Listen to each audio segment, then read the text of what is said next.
নমস্কার বন্ধুরা, আপনারা দেখছেন কুইক বাংলা ইউটিউব চ্যানেল। বন্ধুরা, এই মুহূর্তে 1 অক্টোবর থেকে আমাদের দেশে বিভিন্ন রকম নতুন নিয়ম কিন্তু চালু করা হলো। তার মধ্যে আমরা 10টি গুরুত্বপূর্ণ নিয়ম নিয়ে আজকের এই ভিডিওতে আলোচনা করব।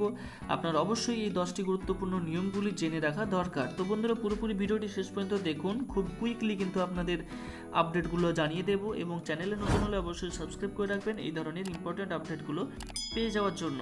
আমাদের প্রথম যে আপডেট আসছে সেখানে বলা হচ্ছে গাড়ির কাগজপত্রের কোনো ফিজিক্যাল ভেরিফিকেশন লাগবে না।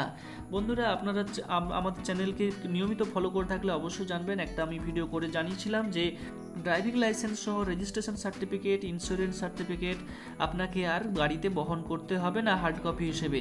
তো সেক্ষেত্রে আপনাকে কি করতে হবে, mparivahan বলে একটি অ্যাপ রয়েছে বা ডিজি লকার বলে একটি ওয়েবসাইট রয়েছে কেন্দ্রীয় সরকারের, সেখানে কিন্তু আপনাকে অ্যাকাউন্ট খুলে সেগুলো কিন্তু সফট কপি আপলোড করে দিতে হবে। যদি আপনি আপলোড করে থাকেন সেখানে, তাহলে কিন্তু আপনার আর কোনো রকম ঝামেলা থাকবে না। যখনই কিন্তু পুলিশ ধরবে সেটা আপনি সেখান থেকে দেখিয়ে দিতে পারবেন। এবং তাছাড়াও অনলাইনে আপনি এই পোর্টালের মাধ্যমে ইস্যু অথবা রিনিউয়াল, যে সমস্ত চালান কাটা হয় সেগুলো কিন্তু রিনিউয়াল করতে পারবেন, ইস্যু করতে পারবেন, চালান কিন্তু ভরতে পারবেন। তো এই হচ্ছে নাম্বার 1 আপডেট। 2 নম্বরে আপডেট যেটা আসে সেটা দেখুন, ফোন ব্যবহার করার ক্ষেত্রে সতর্ক থাকুন। গাড়ি চালানোর সময় শুধুমাত্র রুট নেভিগেশনের জন্য ফোন ব্যবহার করতে পারবেন। অন্যথায় যদি আপনি ফোন ব্যবহার করেন তাহলে কিন্তু আপনাকে জরিমানা দিতে হতে পারে। 3 নম্বর যেটা বলা হচ্ছে, দেখুন এই ক্ষেত্রেও আমরা কিন্তু একটি ভিডিও বানিয়ে জানিয়ে দিয়েছিলাম যে আর কয়েকটি দিন মাত্র বাকি রয়েছে এলপিজি কানেকশন পাওয়ার জন্য বিনামূল্যে একবারে।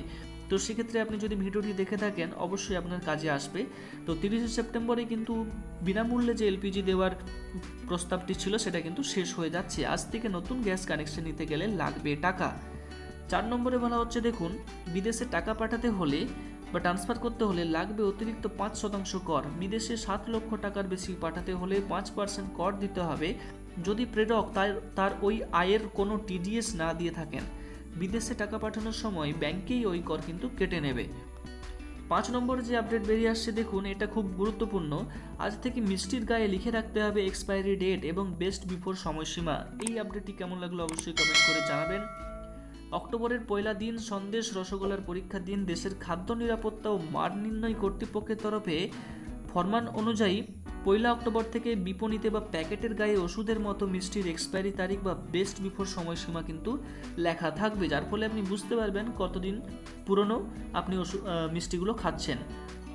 6 নম্বরে যেটা বলা হচ্ছে, স্বাস্থ্য বীমার নতুন নিয়ম কার্যকর। হাসপাতালে ভর্তি হয়ে বা চিকিৎসা বা ডোমিসিলিয়ারি হসপিটালাইজেশন অথবা ডে কেয়ার বা যে কোনো ধরনের চিকিৎসায় আসবে স্বাস্থ্য বীমার আওতায়। এবং ক্লেম সেটেলমেন্টের সিদ্ধান্ত কিন্তু 30 দিনের ভিতরেই আপনাকে জানিয়ে দেওয়া হবে। কোনো পলিসি হোল্ডার টানা 8 বছর তার স্বাস্থ্য বীমার প্রিমিয়াম দিয়ে থাকলে তার ক্লেম বাতিল করতে পারবে না বীমা সংস্থাগুলো। পরবর্তীতে বলা হচ্ছে, 7 দাগে বলা হচ্ছে, টেলিভিশন সেটের দাম কিন্তু বাড়তে চলেছে। টেলিভিশন সেট তৈরির জন্য যেহেতু আমদানি করতে হচ্ছে 5% সীমা শুল্ক দিয়ে, সেই জন্য কিন্তু বাড়তি 5% সীমা শুল্ক দিতে হলে টেলিভিশন সেটের দাম কিন্তু বাড়বে 1 অক্টোবরের পর থেকে। ক্রেডিট কার্ড এবং ডেবিট কার্ডের নয়া নীতি 8 নম্বরে বলা হচ্ছে। প্রাথমিকভাবে শুধুমাত্র দেশের মধ্যে এটিএম এবং পয়েন্ট অফ সেলস ব্যবহারের জন্য ইস্যু করা হবে ব্যাংকগুলির তরফে এই ক্রেডিট এবং ডেবিট কার্ড। দেশের বাইরে ক্রেডিট ও ডেবিট কার্ড ব্যবহার করতে গেলে আগে থেকে সংশ্লিষ্ট ব্যাংক কর্তৃপক্ষের পক্ষ থেকে অনুমতি কিন্তু নিতে হবে।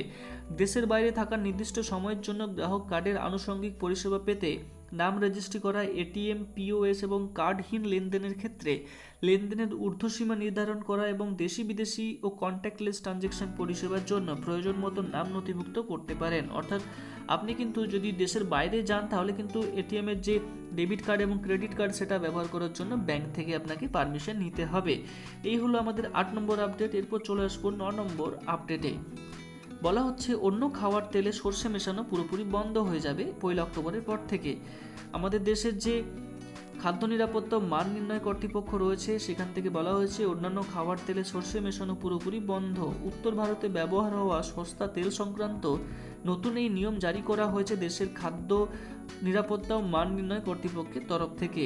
আমাদের আজকে লাস্ট এবং 10 নম্বর আপডেটে যেটা রয়েছে সেটা দেখুন, কর আইনে বিধি বদল। 2018-19 আর্থিক বছরের আয়কর রিটার্ন যারা এখনও জমা দেননি অথবা সংশোধিত রিটার্ন জমা দিতে চান তারা এই বছর 30শে নভেম্বর পর্যন্ত রিটার্ন জমা দিতে পারবেন। বুধবার আয়কর দপ্তর ওই সময়সীমা কিন্তু 30শে সেপ্টেম্বর থেকে বাড়িয়ে 30শে নভেম্বর পর্যন্ত করে দিয়েছে। তো এই হলো আজকের গুরুত্বপূর্ণ 10টি আপডেট। যদি আপডেটগুলি ভালো লেগে থাকে অবশ্যই লাইক করবেন এবং কমেন্টে আপনার মতামত অবশ্যই জানাতে ভুলবেন না। আর চ্যানেলটিতে নতুন হয়ে থাকলে অবশ্যই চ্যানেলটিকে সাবস্ক্রাইব করে রাখবেন পরবর্তী ইম্পর্টেন্ট আপডেটগুলো সবার আগে আমাদের চ্যানেল থেকে পেয়ে যাওয়ার জন্য।